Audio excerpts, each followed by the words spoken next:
AFTV, when you came, you disrupted legacy media. And that's about 60 billion. And I know time's gone past, but I was watching some clips with Simon Jordan coming on. That moment in time, I think it was about 5 years ago, when Simon Jordan came on, Ray Parlour came on, and they were saying stuff like, you're toxic, or, the clubs, you make more money off Arsenal losing. Do you think that, don't tell me. You think some of the fans that come on have got a low IQ? What do you think of the Arsenal fans who go on the AFTV have an absolute right to have a valid point.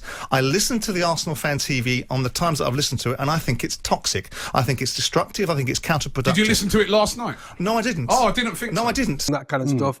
Looking back now, because that time must have been tough for you, because a lot of it came on you. Looking back now, what have you learnt? And they're actually following your model now, because Gary Neville's got the overlap. And he's got the fan. Yeah. So if you think about it, they were attacking you then, but how do you feel now? Well, like what you just said there, now they're all copying it. Yeah. Right, so that just shows... But that could have destroyed you at that time. Because they were hard on you had to. Listen, I had to stand strong because, we're getting attacked by, in some cases even getting attacked by fans. Like, some Arsenal fans saying, oh, you're just taking advantage of the club. You know what I mean? Because they listen into that narrative, And I just had to just stay strong and say, listen, I'm determined that, I've worked too hard for this business. And in my mind, I'm like, I know why these guys are attacking me. Because we are disrupting a traditional industry that's been the same way for a long time. And now all of a sudden, fans are doing videos and they're getting more views than traditional media and stuff like that. So they don't like it. And that's why they're attacking me. And I had to stand firm and, just... That interview was brutal. That interview with Simon Jordan, I watched a clip of it. It was going back and forth. Yeah. I mean, listen, he was attacking me. But you were doing well, though. The way you held your... that's amazing. To me, I'm like, you can attack as much as you want, but I back what I do, what I mean? And he was trying to say... It was almost like he was trying to say that, oh, you just have fans on that, are controversial. Yeah. And when you look... I'm thinking, well, hold on, you're controversial. That's the only reason you're on TalkSport. You're not on there for your good looks. Yeah. You're on there because you're controversial, right? And then just some of the narratives that I've heard over the years, if I was to give you £1 for every time someone says to me, oh, I bet you do better when you lose, and stuff like that. And I'm like, what is this rubbish? Yeah. You know what I mean? We are there at every single game, win, lose or draw. Yeah. We'll be at games, especially in the early days, that made no financial sense at all. Yeah.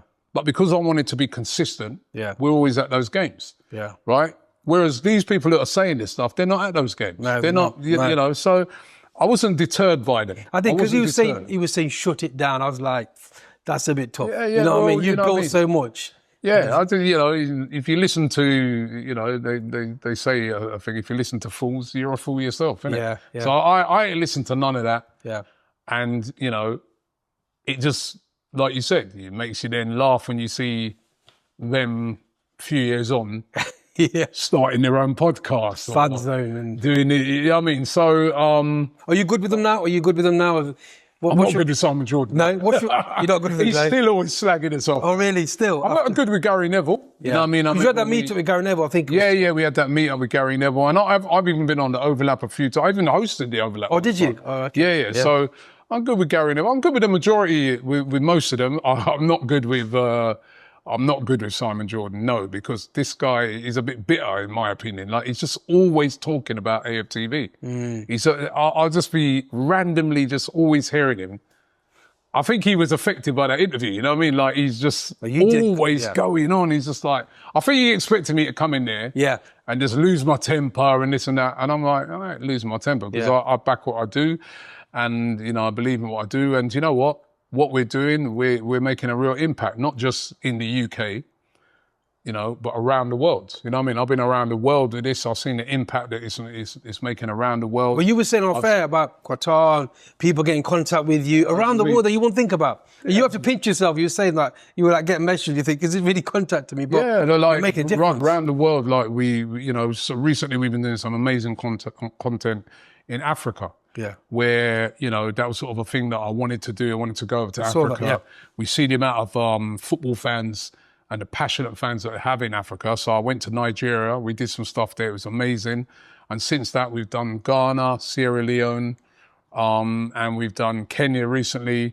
I mean, I've been in those countries and been invited to meet the president. Wow. When I was in Sierra Leone, the president invited us to meet him. Yeah. You know, when we was in Ghana, you know, the British High Commissioner invited us to a residence and said, listen, the work you've been doing is amazing, right? And the impact you're making. So why am I listening to Simon That's what you've got to focus on. Yeah. I mean, when we went to Australia, I got mobbed. When we go to America, it's ridiculous. I've not seen him go to any of them places. Do you think you get a lot more here in the UK? You get a lot more backlash, like, you know, obviously. Or does...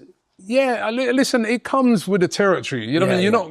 There are going to be some people who don't really like what you do. You just have to accept that. You know what I mean? You can't please everybody. You know what I mean? You got people out there that they're icons, they're famous people that lots and lots of people love, like a David Beckham. But then you speak to somebody else, I hate Beckham.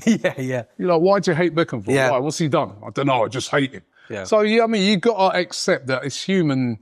Listen, with me, I watch TV, right? The difference between me and, say, maybe someone like a Simon Jordan or something like that is that I watch TV, like something like Love Island. Yeah. My daughter loves Love Island, yeah? Right. Me, I don't really like Love Island. It's not my type of show. Yeah. But I respect it because, you know what? I might not like it, but they've got millions of people that like it and they've got an engaged audience and they keep coming back and doing series after series. So they're doing something seriously right. Just because I don't like it, so what? You know what I mean? They don't care that I don't like it. You know you're going to get me in trouble now because my wife likes it, I hate it. And I'm like, switch it off, switch it off. Yeah, so it'd be a similar thing with AFTV. You're going to have some people that, you know, absolutely love it. You're going to have some people who don't like it. No, You can't then get hit up. Yeah. And because everybody doesn't like what you do. It don't work like that. That's what makes a drama in a sense, isn't it? Yeah. So me, I don't really have a problem. I have a problem when people like what he was doing was just negative. All right, you don't like it, cool. Just move on. No problem. You don't like it, don't watch it. Well, that's what he's on TalkSport for, isn't he? Yeah. To create create that. And listen, he does what he does and he's good at what he does, right?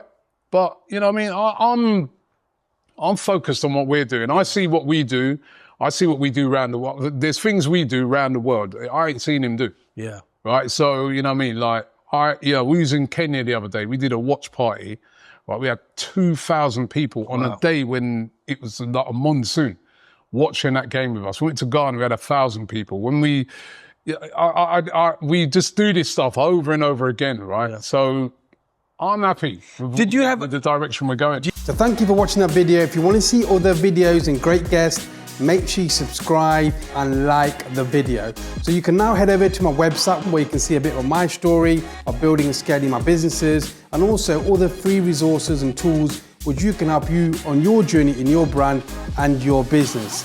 You can also subscribe on the podcast so you can check on iTunes, Spotify and other locations where you can find the podcast. And I look forward to catching you very soon. Thank you.